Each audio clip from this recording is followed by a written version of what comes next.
بسم اللہ الرحمن الرحیم الحمد للہ رب العالمین والصلاة والسلام علی اشرف الانبیاء والمرسلین نبینا محمد وعلی آلہ وصحبہ اجمعین۔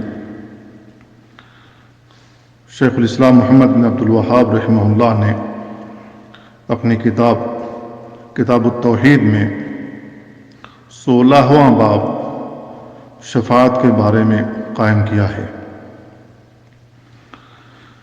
شیخ الاسلام نے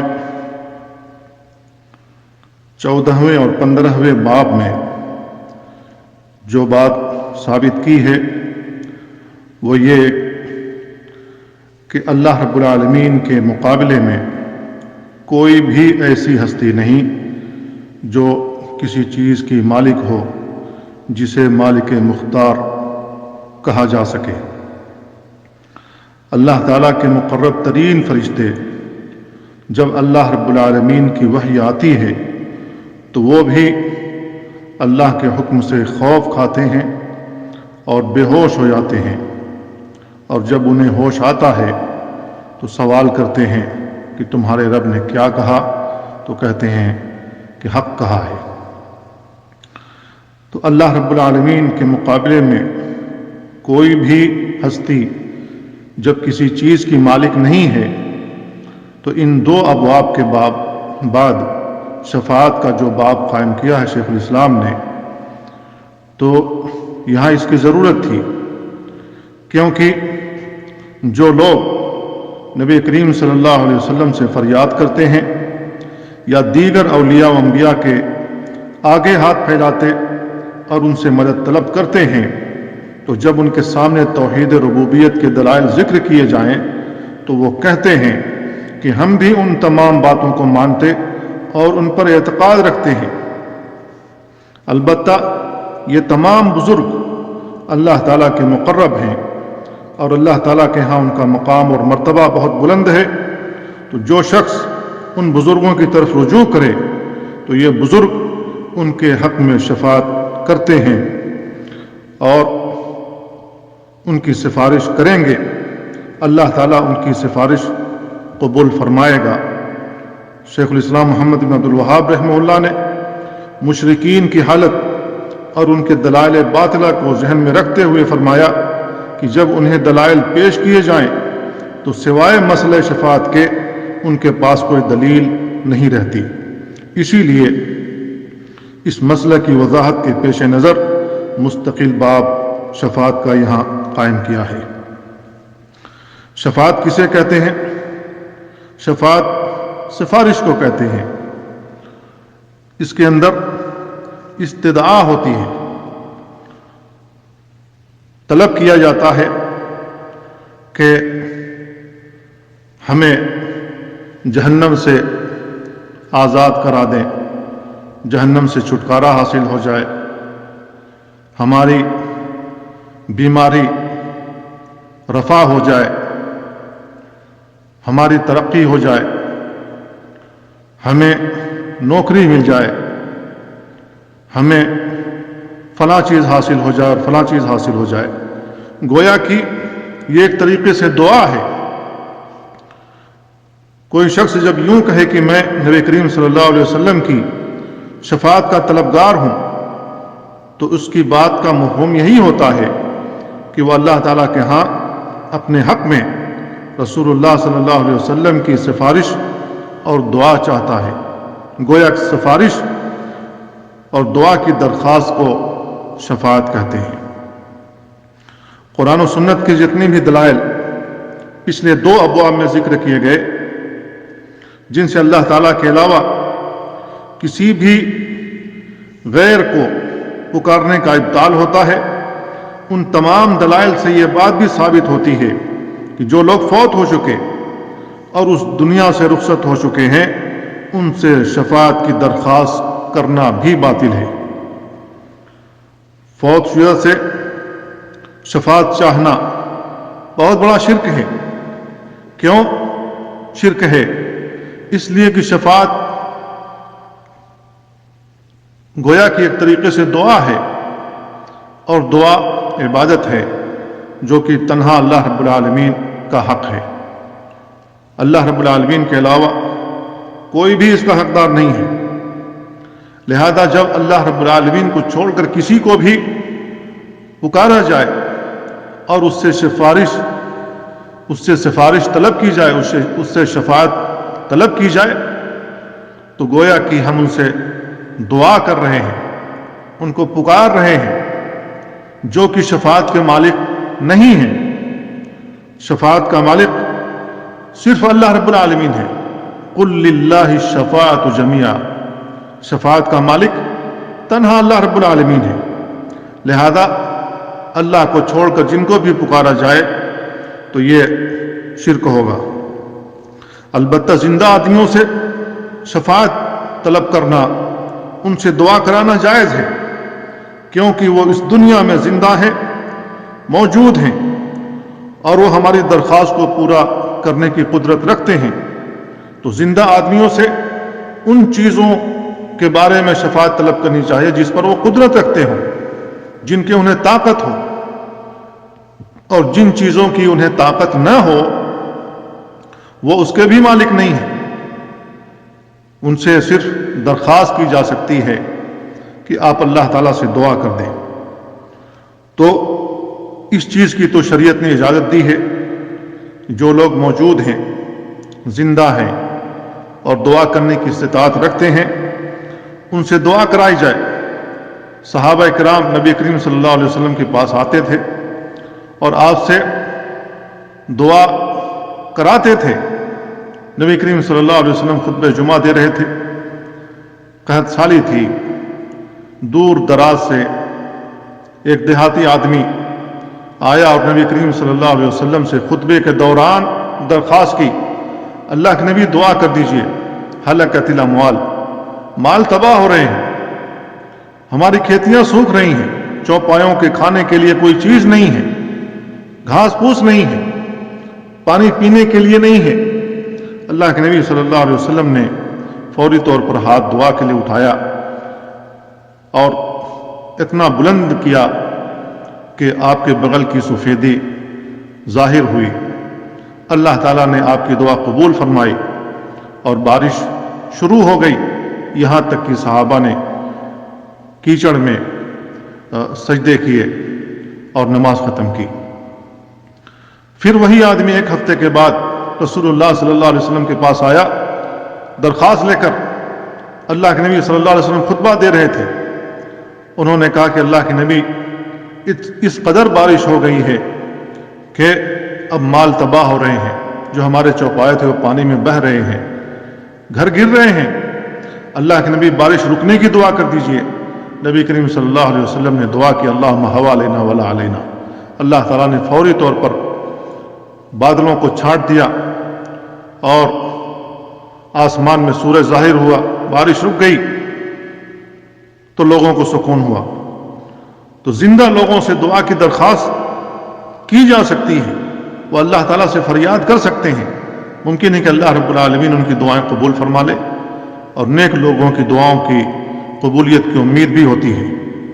لہذا نیک لوگوں سے دعا کرانے میں کوئی حرج نہیں ہے، لیکن جو لوگ وفات پا گئے وہ نہ زندہ ہیں نہ موجود ہیں، اور نہ ہی وہ دعا کر سکتے ہیں، اور نہ ہی وہ ہماری دعائیں سنتے ہیں۔ لہذا جب ہم ان سے استدعا کرتے ہیں، ان سے دعا کرتے ہیں، ان سے مانگتے ہیں، ان سے سوال کرتے ہیں اور اپنی حاجات ان کے سامنے رکھتے ہیں، تو ہماری دعاؤں کو نہیں سنتے اور نہ ہی وہ قبول کرتے ہیں۔ لہذا مردوں کو پکارنا شرک ہے۔ یہی وجہ ہے کہ نبی کریم صلی اللہ علیہ وسلم کی زندگی میں بعض صحابہ آپ کی خدمت میں تشریف لا کر دعا کی درخواست کیا کرتے تھے، اللہ کے نبی صلی اللہ علیہ وسلم دعا کیا کرتے تھے۔ لیکن یہ یاد رہنا چاہیے کہ ہر شفاعت کا قبول ہونا ضروری نہیں ہے، ہر دعا کا قبول ہونا ضروری نہیں ہے، چاہے وہ نبی ہی کیوں نہ ہو۔ نوح علیہ السلام نے اپنے بیٹے کے لیے دعا کی تھی، ان ابنی من اہلی، میرا بیٹا میرے گھر والوں میں سے ہے، ان وعدک الحق وانت ارحم الراحمین، اور تیرا وعدہ حق ہے، تو بہت رحم کرنے والا ہے، تو رحم کرنے والوں میں سب سے زیادہ رحم کرنے والا، میرا بیٹا میرا سلبی بیٹا ہے، اللہ تعالیٰ تو نے کہا تھا کہ میں تیرے گھر والوں کو بچاؤں گا، اللہ تعالیٰ میرا بیٹا میرے گھر والوں میں سے میری آنکھوں کے سامنے ڈوب رہا ہے، تو اللہ رب العالمین نے کیا کہا؟ انہ لیس من اہلک، وہ آپ کے گھر والوں میں سے نہیں ہے، انہ عمل غیر صالح، اس کا عمل ٹھیک نہیں ہے، اس کا عمل درست نہیں ہے۔ کیوں درست نہیں ہے؟ اس لیے کہ وہ سمجھتا ہے کہ مجھے جودی پہاڑ بچا لے گا، اللہ کے علاوہ اور بھی ہستی ہے جو مجھے بچا لے گی، جبکہ اللہ رب العالمین نے پہلے ہی کہہ دیا تھا کہ آج کا وہ دن ہے جس دن اللہ رب العالمین نے لوگوں کے لیے ہلاکت لکھ رکھی ہے، تو مشرکین ہلاک ہو جائیں گے، کفار ہلاک ہوں گے۔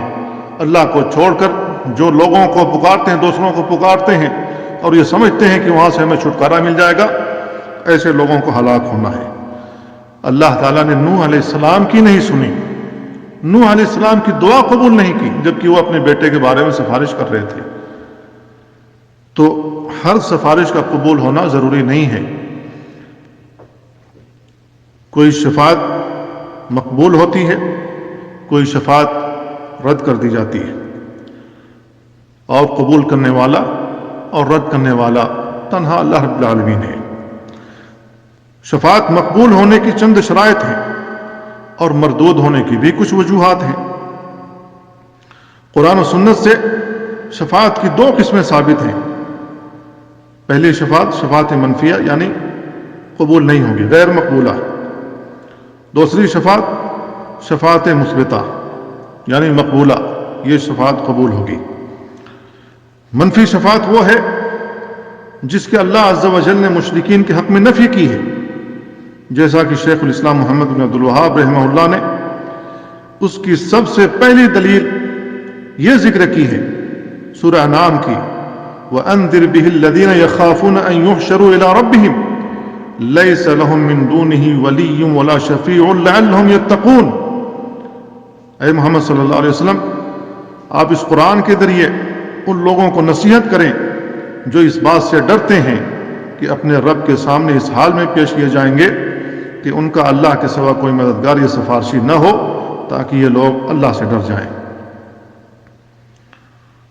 تو یہ وہ شفاعت ہے جس کی اہل توحید کے سوا تمام لوگوں کے حق میں نفی کی گئی ہے، کیونکہ شفاعت کا تنہا مالک اللہ رب العالمین ہے۔ وہ جس کے لیے چاہے شفاعت قبول کرے اور جس کے لیے چاہے شفاعت نہ قبول کرے۔ اللہ کو کوئی فورس نہیں کر سکتا، اللہ تعالیٰ سے کوئی زبردستی نہیں کر سکتا۔ جو لوگ مردوں سے شفاعت چاہتے ہیں انہیں معلوم ہونا چاہیے کہ وہ شفاعت کے مالک نہیں ہیں، شفاعت کا مالک تنہا اللہ رب العالمین ہے۔ اہل توحید کے حق میں شفاعت قبول ہوگی، لیکن شفاعت قبول ہونے کے لیے چند شرائط ہیں۔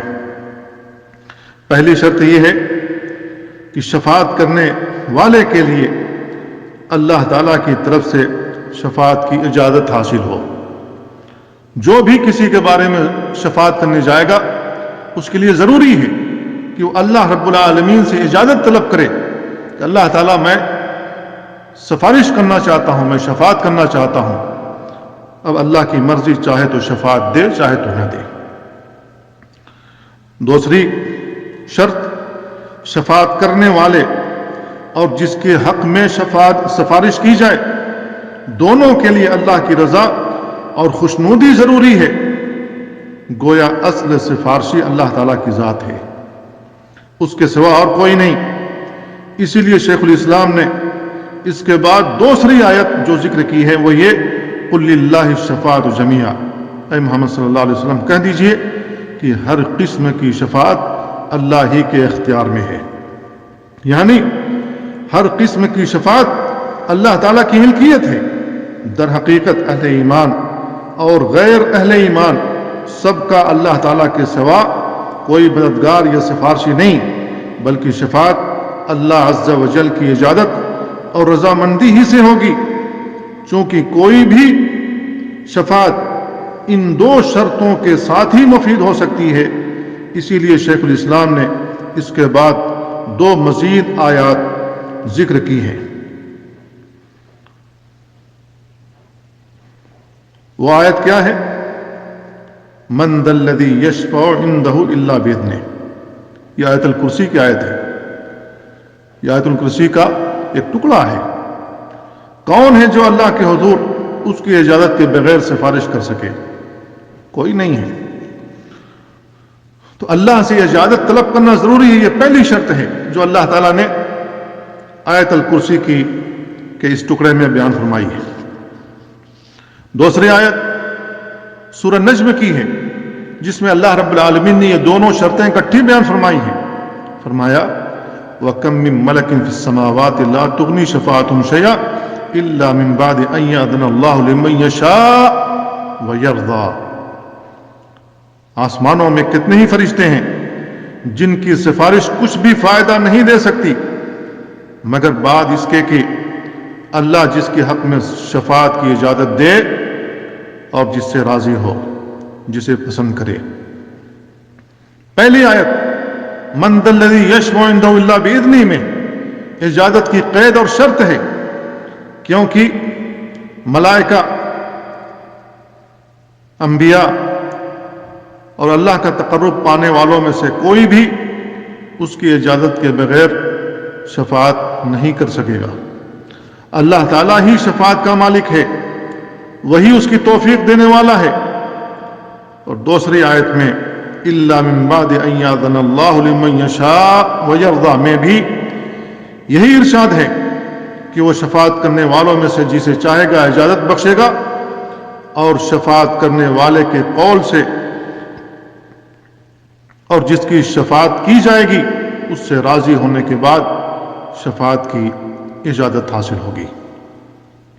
شفاعت کی ان دونوں شرطوں سے یہ بات ثابت ہوتی ہے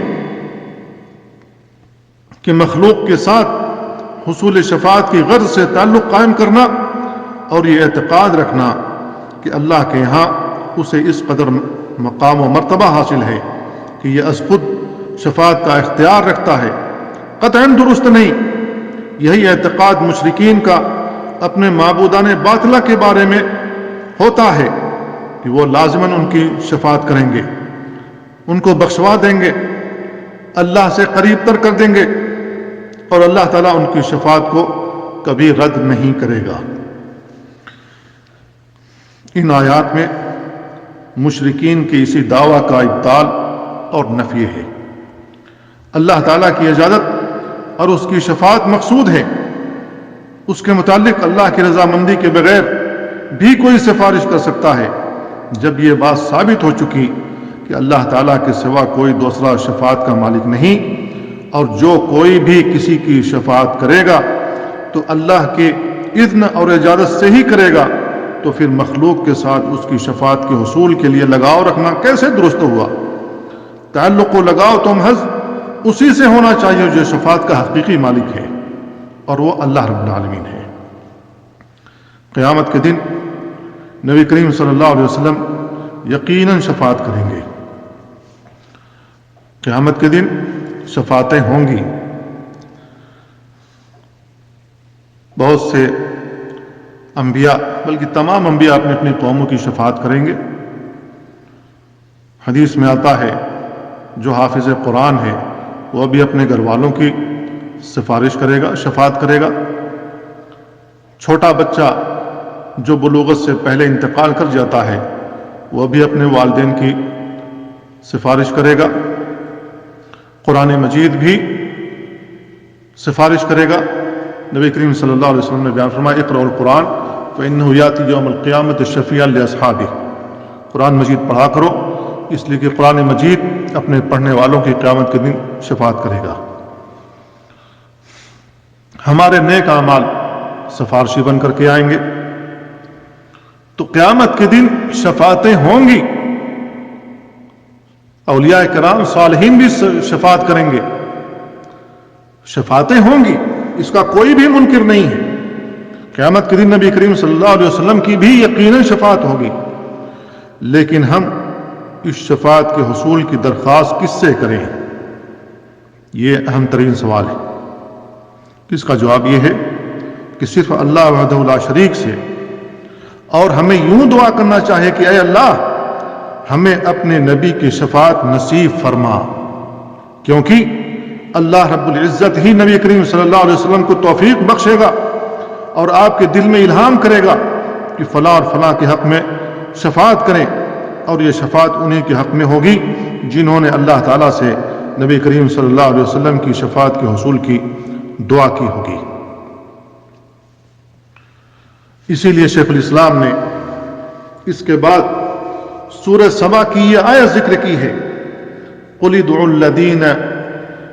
الَّذِينَ زَعَمْتُم مِّن دُونِ اللَّهِ لَا يَمْلِكُونَ مِثْقَالَ ذَرَّةٍ فِي السَّمَاوَاتِ وَلَا فِي الْأَرْضِ وَمَا لَهُمْ فِيهِمَا مِن شِرْكٍ وَمَا لَهُ مِنْهُم مِّن ظَهِيرٍ وَلَا تَنفَعُ الشَّفَاعَةُ عِندَهُ إِلَّا لِمَنْ أَذِنَ لَهُ۔ اے محمد صلی اللہ علیہ وسلم، ان مشرکین سے کہہ دیجئے کہ اللہ کے سوا تم جن کو معبود سمجھتے ہو انہیں پکار کر دیکھو، وہ تو آسمان و زمین میں ایک ذرے کے بھی مالک نہیں، زمین و آسمان کی ملکیت یا تخلیق میں ان کا کوئی حصہ نہیں، اور نہ ان میں سے کوئی اللہ کا مددگار ہے، اور اللہ کے حضور کسی کے لیے کوئی سفارش مفید نہیں ہوگی مگر اس کے لیے جس کے حق میں سفارش کی وہ اجازت دے۔ اس آیت میں 3 احوال ذکر کیے گئے ہیں۔ نمبر 1، اللہ تعالیٰ نے حکم دیا ہے کہ یہ لوگ اللہ تعالیٰ کے علاوہ جن بزرگوں کو صاحب اختیار سمجھتے ہیں انہیں مختار کل سمجھتے ہیں، اور انہیں مختار کل سمجھ کر ان کو پکارتے ہیں تو انہیں پکار کر دیکھیں کیا وہ زمین و آسمان میں کسی بھی چیز کے بذات خود مالک ہیں؟ وہ تو بے بس ہیں، بے اختیار ہیں، بے کس ہیں، لاچار ہیں، کسی بھی چیز کے مالک مختار نہیں، وہ کسی بھی چیز کے بالاستقلال مالک نہیں ہیں۔ نمبر 2، اللہ تعالیٰ نے واضح فرمایا کہ یہ بزرگ اس کائنات میں تدبیر امور میں، زمین و آسمان کی ملکیت میں یا کسی بھی امر میں اللہ کے شریک و ساجی نہیں ہیں، اور ان میں سے کوئی بھی اللہ کا وزیر، مشیر یا مددگار نہیں۔ یہی بات اس آیت وَمَا لَهُمْ فِيهِمَا مِن شِرْكٍ وَمَا لَهُ مِنْهُم مِّن ظَهِيرٍ میں کہی گئی ہے۔ بعض لوگ سمجھتے ہیں کہ امور کائنات کی تدبیر میں اور اسے سر انجام دینے میں اللہ تعالیٰ کے فرشتے اور انبیاء مددگار ہیں، لہذا جب ان سے مدد طلب کی جائے تو یہ اللہ تعالیٰ سے سفارش کر کے مطلوبہ چیز دلوا سکتے ہیں، گویا کہ وہ اللہ کی سلطنت کو دنیاوی سلطنت کی طرح سمجھتے ہیں کہ وزیر اور مشیر بادشاہ کے مددگار ہوتے ہیں، لہذا جب یہ لوگ بادشاہ سے سفارش کریں تو بادشاہ ان کی سفارش قبول کر لیتا ہے، رد نہیں کیا کرتا۔ جب مشرکین نے یہ گمان کر لیا کہ ان کے معبود اللہ کے معاون اور مددگار ہیں تو اللہ تعالیٰ نے اس کی نفی کر دی، وَمَا لَهُ فِيهِمْ وَمَا لَهُ مِنْهُمْ مِنْ ظَهِيرٍ، اللہ تعالیٰ کا کوئی معاون اور مددگار نہیں ہے۔ صاف لفظوں میں اللہ تعالیٰ نے انکار کر دیا۔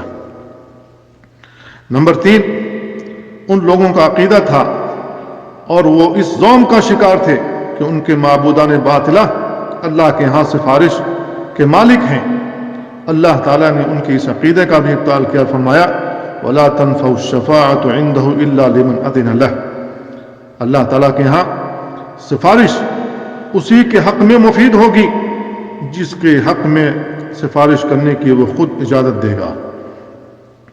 جب یہ بات حتمی ہے تو پھر اللہ تعالیٰ کسی سفارش کی اجازت دے گا اور کس کے لیے پسند کرے گا کہ وہ سفارش کرے، اور کس کے حق میں راضی ہوگا کہ اس کی سفارش کی جائے۔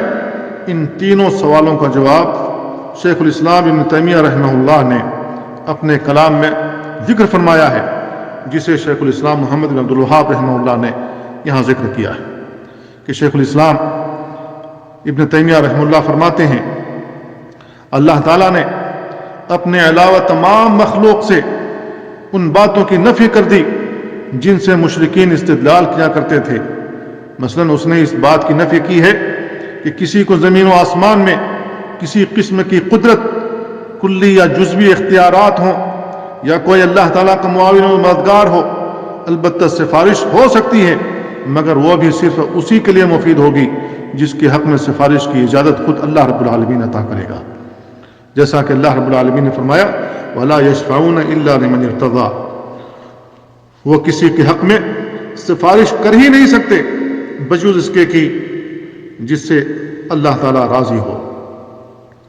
وہ سفارش جس کے مشرکین قائل ہیں قیامت کے دن معدوم ہوگی، جیسا کہ قرآن مجید نے اس کی نفی کی ہے اور انکار کیا ہے، اور رسول اللہ صلی اللہ علیہ وسلم نے اپنے بارے میں فرمایا کہ آپ قیامت کے دن اللہ تعالیٰ کے سامنے پیش ہو کر فوراً سفارش کے بجائے اللہ تعالیٰ کے حضور سجدہ ریز ہوں گے اور اس کی حمد و ثنا کریں گے، ایسی ایسی حمد و ثنا کریں گے کہ اللہ رب العالمین راضی ہو جائے گا، اللہ رب العالمین کا غصہ کم ہو جائے گا۔ اس کے بعد آپ سے کہا جائے گا ارفع راسک سل توتا وشفا تشفا، آپ اپنا سر اٹھائیں، بات کریں، آپ کی بات سنی جائے گی، آپ سوال کریں، آپ جو مانگیں گے آپ کو دیا جائے گا، آپ سفارش کریں گے، آپ کی سفارش قبول کی جائے گی۔ ابو ہریرہ رضی اللہ تعالیٰ عنہ نے عرض کیا من اسعد الناس بشفاعتك یوم القیامہ، قال من قال لا الہ الا اللہ خالصا من قلبہ، اے اللہ کے رسول سب سے زیادہ خوش نصیب کون ہے جو آپ کی سفارش کا حقدار ہوگا قیامت کے دن؟ آپ نے فرمایا جس نے خلوص دل سے کلمہ توحید لا الہ الا اللہ کا اقرار کیا ہوگا۔ ایک اور حدیث آتی ہے جس میں رسول اللہ صلی اللہ علیہ وسلم نے بیان فرمایا کہ میری شفاعت کا سب سے زیادہ خوش نصیب انسان وہ ہے جو اذان کے کلمات سنتا ہے، اذان کے کلمات سننے کے بعد وہی الفاظ اپنی زبان سے دہراتا ہے، اور اذان ختم ہونے کے بعد میرے اوپر درود بھیجتا ہے، پھر اس کے بعد اللہم رب هذه الدعوة التامة والصلاة القائمة آت محمدا الوسیلة والفضیلة وابعثه مقاما محمودا الذي وعدته۔ جو شخص یہ دعا پڑھ لیتا ہے، اللہ کے نبی صلی اللہ علیہ وسلم بیان فرماتے ہیں حلت له شفاعتی یوم القیامہ، قیامت کے دن میری سفارش اس کے لیے حلال ہو جائے گی۔ تو ابو ہریرہ رضی اللہ تعالیٰ عنہ کی حدیث میں صاف الفاظ میں ذکر کیا گیا ہے کہ جو شخص لا الہ الا اللہ کا اقرار کرے، اللہ کے نبی صلی اللہ علیہ وسلم کی سفارش اسے حاصل ہوگی، یعنی وہ شخص اللہ تعالیٰ کے ساتھ شرک نہ کرتا ہو، شرک کے بغیر وہ دنیا سے رخصت ہوا ہو۔ یہ سفارش اللہ تعالیٰ کی اجازت سے صرف خلوص دل سے کلمہ پڑھنے والوں کو حاصل ہوگی، اور مشرکین کے حق میں سفارش کی اجازت نہیں دی جائے گی۔ اس کا مفہوم یہ ہوا کہ اللہ تعالیٰ صرف مخلصین اہل توحید پر اپنا خصوصی فضل فرمائے گا، اور جن کو سفارش کی اجازت دے گا اس کی دعا کے نتیجے میں، اس کی سفارش کے نتیجے میں اہل توحید کی مغفرت فرمائے گا، اور اس طرح سفارش کرنے والے رسول اللہ صلی اللہ علیہ وسلم کا اکرام فرمائے گا، اور آپ مقام محمود سے سرفراز ہوں گے۔ جس شفاعت میں قرآن نے انکار کیا ہے اس سے وہ شفاعت مراد ہے جس میں اللہ تعالیٰ کے ساتھ شرک ہو۔ یہی وجہ ہے کہ اللہ تعالیٰ نے متعدد مقامات پر اپنی اجازت سے شفاعت کا اس بات کیا ہے، اور نبی کریم صلی اللہ علیہ وسلم نے صاف صاف فرمایا ہے کہ شفاعت صرف اہل توحید اور اہل اخلاص کے لیے ہوگی۔ مشرکین کا اعتقاد تھا کہ اللہ تعالیٰ کی اجازت اور رضامندگی کے بغیر شفاعت کا حصول ممکن ہے، کیونکہ ان کا خیال تھا کہ شفاعت کرنے والا بذات خود شفاعت کا مالک ہوتا ہے۔ قرآن نے اس بات کی نفی کی ہے کہ جس شفاعت کی امیدوار اور طلبگار مشرکین ہیں وہ قیامت کے روز ہرگز حاصل نہیں کر سکیں گے، جبکہ دو شرطوں کے ساتھ شفاعت کا حصول ممکن ہوگا، جیسا کہ کتاب و سنت میں اس کا اس بات موجود ہے۔ نبی کریم صلی اللہ علیہ وسلم شفاعت کے لیے اللہ کے حضور حاضر ہوں گے تو فوراً شفاعت کرنے کے بجائے سجدہ ریز ہوں گے، اللہ کی تحمید اور تقدیس کریں گے. پھر اللہ عز و جل فرمائے گا ارفع راسک سل تعطى اشفع تشفع، سر اٹھائیں اور بات کریں، آپ کی بات سنی جائے گی، سوال کریں جواب عنایت کیا جائے گا، شفاعت کریں آپ کی شفاعت قبول ہوگی. یہ اللہ تعالیٰ کی طرف سے اجازت کے کلمات ہوں گے، لیکن اللہ کے نبی صلی اللہ علیہ وسلم بیان فرما دیں گے فَيُحَدُّ لِي حَدًّا، میرے لیے ایک حد مقرر کر دی جائے گی. اس کیٹیگری کے لوگوں کو تو آپ نکال سکتے ہیں، دوسرے لوگ نہیں نکل سکتے. پھر نبی کریم صلی اللہ علیہ وسلم بار بار سر بہ سجود ہوں گے، اللہ تعالیٰ سے بار بار درخواست کریں گے، یہاں تک کہ آخر میں وہ لوگ بھی نکال لیے جائیں گے جن کے دلوں میں رائے کے برابر بھی ایمان ہوگا، جنہوں نے کلمہ توحید لا الہ الا اللہ کا دل سے اقرار کیا ہوگا، دل سے یہ کلمہ پڑھا ہوگا، اخلاص کے ساتھ پڑھا ہوگا، اور شرک کے بغیر دنیا سے رخصت ہوئے ہوں گے.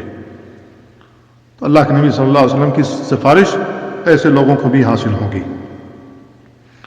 تو اجازت نبی کریم صلی اللہ علیہ وسلم کو بھی ملے گی.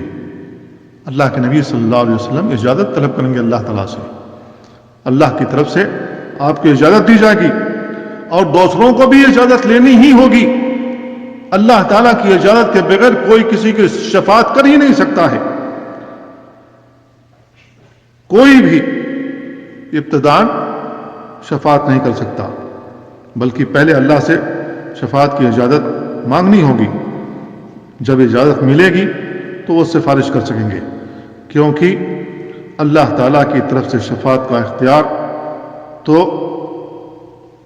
حاصل ہے، لیکن شفاعت کا حقیقی مالک صرف اللہ رب العالمین ہے. وہ چاہے تو اجازت دے، چاہے تو نہ دے. چنانچہ اللہ کی رضامندگی اور شفاعت کی اجازت ملنے کے بعد نبی کریم صلی اللہ علیہ وسلم جن کے حق میں شفاعت کریں گے وہ اہل توحید اور اہل اخلاص ہوں گے. مشرکین کو یہ شفاعت نصیب نہیں ہوگی. اللہ رب العالمین نے بیان فرمایا لیس لہم من دونہ ولی ولا شفیع، سورہ انعام کی آیت ہے، کیونکہ شفاعت کا تنہا حق رکھنے والی ذات اللہ رب العالمین ہے. فما تنفعہم شفاعت الشافعین، شفاعت کرنے والوں کی شفاعتیں انہیں نفع نہیں پہنچا سکتی ہیں. کن لوگوں کو نفع نہیں پہنچا سکتی؟ جنہوں نے اللہ تعالیٰ کے ساتھ شرک کیا اور توبہ کے بغیر دنیا سے رخصت ہو گئے. ان کے حق میں کسی کی سفارش اللہ قبول ہی نہیں کرے گا. اس سے معلوم ہوا کہ فوت شدگان انبیاء اور رسول اور صالحین کی طرف رجوع کرنے والا اور ان سے شفاعت کا خواستگار مشرک ہے، کیونکہ وہ غیر اللہ سے دعا کرتا اور اسے پکارتا ہے، جبکہ وہ بذات خود شفاعت کے مالک نہیں ہیں. اللہ کی طرف سے اجازت اور رضامندگی کے بعد انہیں شفاعت کا حق حاصل ہوگا. لہذا جس شخص نے کسی فوت شدہ سے شفاعت کی درخواست کی تو اس نے اللہ کے ساتھ شرک کا ارتکاب کر کے اپنے آپ کو شفاعت مصطفیٰ سے محروم کر لیا. کیونکہ جو شخص دنیا سے اس حال میں رخصت ہوا کہ وہ اللہ تعالیٰ کے ساتھ شرک کرتا رہا اور توبہ نہیں کی تو نبی کریم صلی اللہ علیہ وسلم کی شفاعت سے ایسا شخص محروم ہو جائے گا. اللہ عز و جل شفاعت کے واسطے سے اہل توحید کی مغفرت فرمائے گا، اس میں کوئی شبہ نہیں ہے. یہ شافع کی تعظیم اور اکرام اور اس پر اللہ تعالیٰ کی خصوصی رحمت کے اظہار کے لیے ہوگا. در حقیقت یہ اللہ تعالیٰ کا فضل ہی ہوگا کہ خود شفاعت کی اجازت دے کر اسے قبول فرمائے گا. شافع پر یہ فضل اس صورت میں ہوگا کہ اسے شفاعت کا حق دے کر اکرام و اعزاز سے نوازا جائے گا، اور مشفوع لہو جس کے حق میں شفاعت کی جائے گی اس پر یہ فضل اس طرح ہوگا کہ اس پر رحم فرما کر اس کے حق میں شفاعت قبول فرمائے گا. اہل عقل و دانش کے لیے یہ دلائل اللہ تعالیٰ کی عظمت کا واضح ثبوت ہیں کہ وہ اپنی شہنشاہی میں یکتا ہے. شفاعت کا مکمل اختیار اسی کے پاس ہے اور سارے کے سارے نظام کا بادشاہ حقیقی بھی وہی ہے.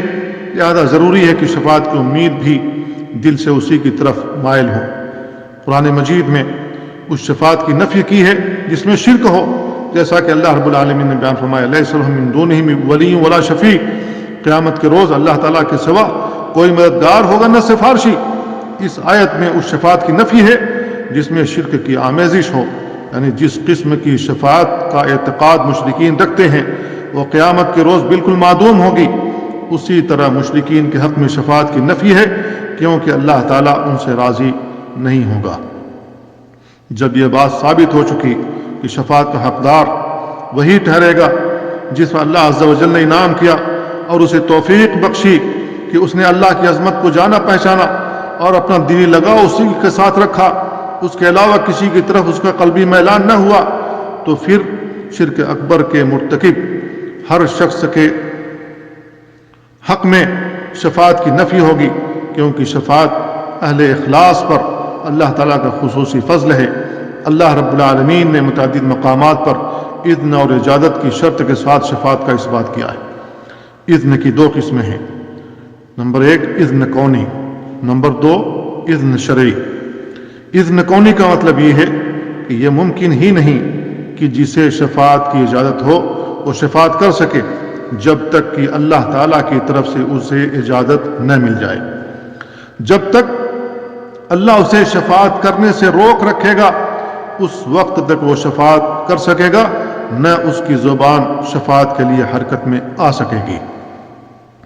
اور اذن شرعی کا مطلب یہ ہے کہ شفاعت میں شرک نہ ہو اور جس کے حق میں شفاعت ہوگی وہ مشرک بھی نہ ہو، یہ لازمی شرط ہے۔ البتہ اس حکم عام سے نبی کریم صلی اللہ علیہ وسلم کے چچا ابو طالب مستثنا ہے، کیونکہ ان کے بارے میں نبی کریم صلی اللہ علیہ وسلم شفاعت کریں گے اور یہ شفاعت جہنم سے رہائی کی نہیں بلکہ تخفیف عذاب کے لیے ہوگی۔ جہنم سے رہائی نبی کریم صلی اللہ علیہ وسلم کے چچا ابو طالب کو کیوں نہیں ہوگی؟ اس لیے کہ انہوں نے کلمہ توحید نہیں پڑھا، شرک پر ان کی موت ہوئی۔ اور یہ صرف نبی کریم صلی اللہ علیہ وسلم کا خاصہ ہے کہ اللہ کے نبی صلی اللہ علیہ وسلم کی دعا کی وجہ سے ان کے عذاب میں تخفیف کر دی جائے گی۔ اللہ رب العزت ہی نے آپ کی طرف یہ وحی کی اور یہ وحی آپ کو اجازت بخشے گا کہ آپ ان کے حق میں شفاعت کر سکیں۔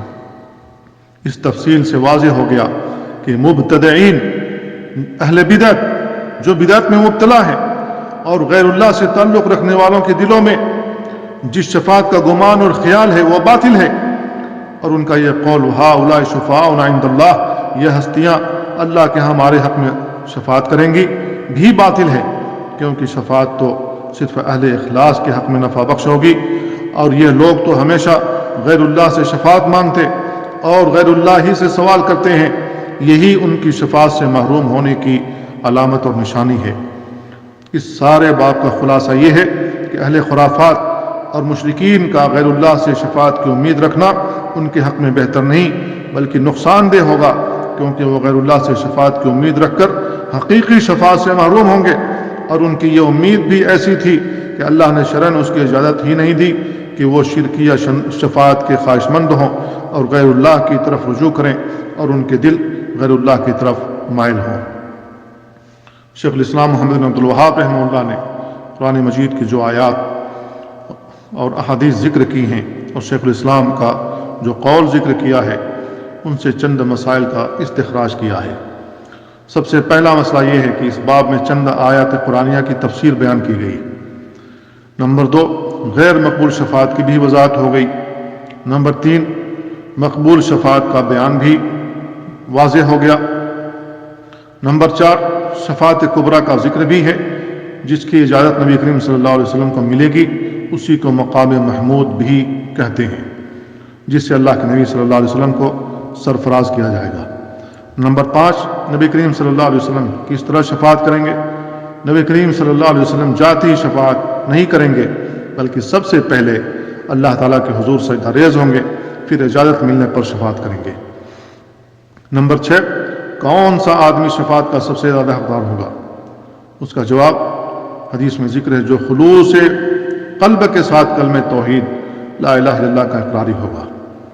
نمبر 7 مشرکین کو یہ شفاعت حاصل نہ ہو سکے گی۔ نمبر 8 شفاعت کی حقیقت بھی واضح ہو گئی۔ دراصل یہ بھی اللہ تعالیٰ کی رحمت کا ایک انداز ہے، جن کو شفاعت کرنے کی اجازت دی جائے گی یہ ان کے لیے اعزاز اور عزت افزائی کا باعث ہوگی، اور جن کے حق میں کی جائے گی، یہ ان کے لیے اللہ تعالیٰ کی خصوصی رحمت اور مہربانی ثابت ہوگی۔ اللہ تعالیٰ سے دعا ہے کہ اللہ تعالیٰ ہمیں نبی کریم صلی اللہ علیہ وسلم کی شفاعت نصیب فرمائے۔ قیامت کے دن اللہ کے نبی صلی اللہ علیہ وسلم کی شفاعت ہر مومن موحد کو حاصل ہو، اور اللہ رب العالمین اپنے نبی کو مقام محمود عطا کرے۔ وصلی اللہ وسلم علی نبینا محمد وعلی آلہ وصحبہ اجمعین۔